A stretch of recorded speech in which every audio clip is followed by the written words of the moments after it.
There you are, instant chocolatey quick. Step aside, Dad. Nestlé, a name synonymous with global success, innovation, and delicious breakfast. Nestlé spans coffee, chocolate, bottled water, and baby food. Its products are an integral part of daily life for millions worldwide. With factories in 76 countries, over 2,000 brands under its umbrella, and revenues surpassing the GDP of some nations, Nestlé has established itself as the largest food and beverage company in the world. Yet, behind this success lies a dark history, a legacy of corporate greed, environmental exploration, and ethical controversies has made Nestlé a target of criticism from consumers, activists, and even governments. So, what truly lurks behind this seemingly innocent brand? Chocolate is scrumptious when it crunches. That's why I love Nestle Crunch. The story of Nestlé began in 1867 when Swiss pharmacist Henri Nestlé developed the first baby formula, Farine Lactée. This product became a lifesaver for infants unable to breastfeed. Quickly gaining popularity, the company rapidly expanded. By the 20th century, Nestlé had grown into a global corporation. Innovations like instant coffee Nescafé made the brand a household name worldwide. We're the world's favorite brand of instant coffees. In America, Nescafe's great flavor comes two ways. We're the world's best-selling too. Nescafe Regular in the red label, If Nescafe can please the whole wide world, and now Nescafe Decaffeinated in the green label. we can sure please you. Same kind of flavor. Nescafe Regular, Nescafe Decaffeinated. What's your pleasure? Nestlé's path to infamy began in the 1970s, fueled by aggressive promotion of baby formula. What could have been a salvation for mothers unable to breastfeed turned into a global scandal due to unethical practices. The company marketed its formulas as superior alternatives to breast milk, specifically targeting vulnerable populations in developing countries. Nestlé employed saleswomen disguised as nurses to promote the product and distributed free samples to young mothers. Once the mothers were dependent on the formula, the free supply ceased, forcing them to buy it, an unsustainable financial burden in impoverished regions. Using formula required access to clean water, often unavailable in targeted countries. This led to severe malnutrition, diseases like diarrhea and pneumonia, and tragically infant deaths. The backlash against Nestlé was swift and global, with a boycott becoming one of the largest consumer protests in history.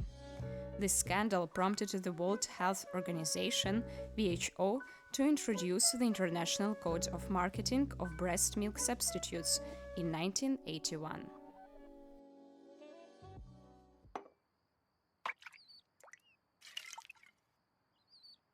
It's drinking the water!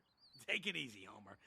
Now, this is an example of how one little idea, carefully marketed... This is the greatest invention in the world. You'll make $1 million.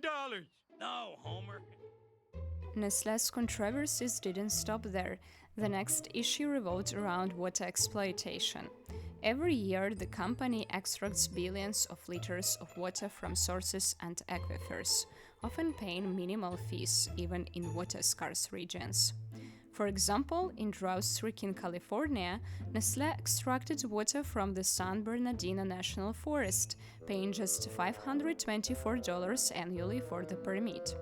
This water, bottled under brands like Poland Spring and Arrowhead, generated millions in profits. Local residents near such sources often faced water shortages or relied on polluted resources. Former Nestlé CEO Peter Brabeck-Letmathe exacerbated public outrage by claiming water is not a human right, but a commodity to be valued by its price. This sparked protest and lawsuits. The news about the scandal quickly spread around the world, from Michigan in the US to Kerala in India. Even charity campaigns could not save the situation. While Nestlé has also funded numerous social projects, such as clean water programs in Africa and Asia, Critics argue this does little to justify its broader actions.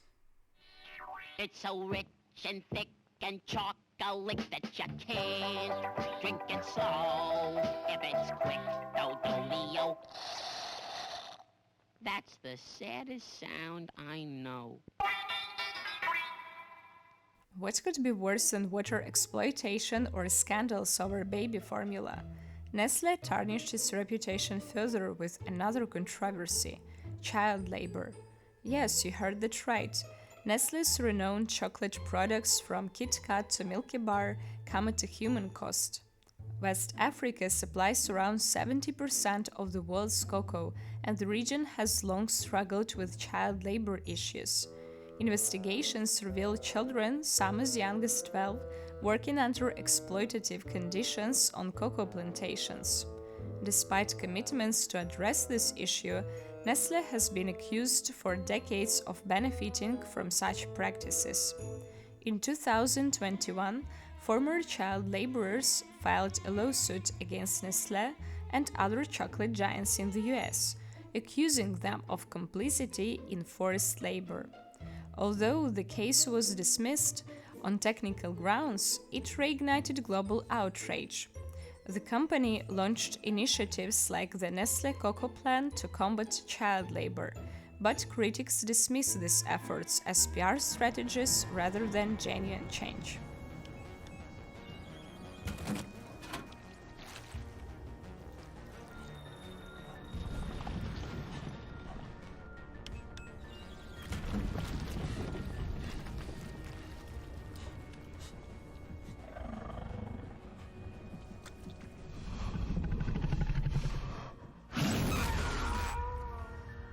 Another issue quite literally leaving a dirty trail behind the company is pollution and environmental harm. Nestlé is among the world's largest plastic polluters. But how did it come to this? The widespread reliance on single-use packaging generates millions of tons of plastic waste, much of which ends up in oceans and landfills. Additionally, Nestlé is heavily criticized for deforestation. Its demand for palm oil, a key ingredient in many products, has driven massive deforestation in Indonesia and Malaysia. This destroys critical habitats for species like orangutans and accelerates climate change. While Nestlé has pledged to make its packaging 100% recyclable or reusable by 2025, environmentalists again remain skeptical, citing slow progress. Into new bottles that are 100% recycled. Join us by pledging to recycle your bottle. And for each pledge, Poland Spring will donate safe, clean drinking water to local communities in need. Together, we can make a better tomorrow. We've already talked about how the company often tries to improve its image or at least demonstrate that it adheres to certain standards. However, once again, they have been caught acting out of self-interest and outright lying. Nestlé's environmental promises are criticized for so-called greenwashing or green camouflage. This means the company presents itself as eco-friendly while failing to take meaningful action. For example, as part of its plastic neutrality initiative in the Philippines, the company claimed it would collect as much plastic as it produces.